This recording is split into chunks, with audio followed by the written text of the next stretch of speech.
How to withdraw money from PayPal to bank account. Hello and welcome to our channel Whizz. In this tutorial, I'm going to show you how you can easily withdraw your money from your PayPal to your bank account. So please watch till the end to properly understand the tutorial. So first, open up your PayPal app.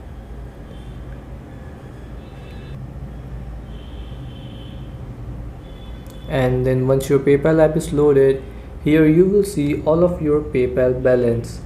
So in my country, as per the PayPal rules, all of the balance gets transferred daily to my bank account. But if your balance doesn't get transferred automatically to your bank account, you have to tap on your balance, and then here you will get an option to transfer your money to your bank account. So you have to tap on it and your money will be transferred from PayPal to your bank account. So this is how you can do it. Thanks for watching.